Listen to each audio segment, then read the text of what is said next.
Next వచ్చేసి ఇది మన జీబ్రా ప్లాంట్. ఇది కూడా బెస్ట్ ఇండోర్ ప్లాంట్ అనమాట. దీని కాస్ట్ వచ్చేసి 125. సో దీన్ని ఫస్ట్ అయితే మనము ప్లాంట్ చేసేద్దాం. ఇది మీషో నుంచి తెప్పించాను. సో ఒక పాట్ తీసుకుని దాంట్లో అన్నీ పెట్టేస్తున్నాను అనమాట. సో ఆల్రెడీ ఇది పాట్తో వచ్చింది, కానీ నేను మళ్ళీ ఒకసారి మట్టి అది అడ్జస్ట్ చేస్తున్నాను.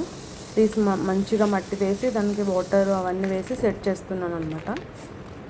సో ఈ ప్లాంట్ చాలా మంచి ప్లాంట్. ఇది వచ్చేసి ఎయిర్ ప్యూరిఫై చేస్తుంది, లో మెయింటెనెన్స్, దీనికి ఎక్కువ వాటర్ అవసరం లేదు. పెట్స్కి కూడా చాలా మంచిది.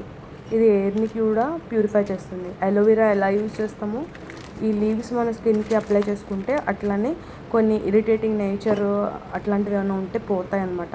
అంటే ఇది ఒక హెర్బల్ లీఫ్ కింద మనకి హెల్ప్ చేస్తుంది. ఈ వీడియోలో లాస్ట్లో మీరు స్నేక్ ప్లాంట్ కూడా చూడొచ్చు, నేను ఎలా పెట్టాను చూడండి, ఎలా డెకరేట్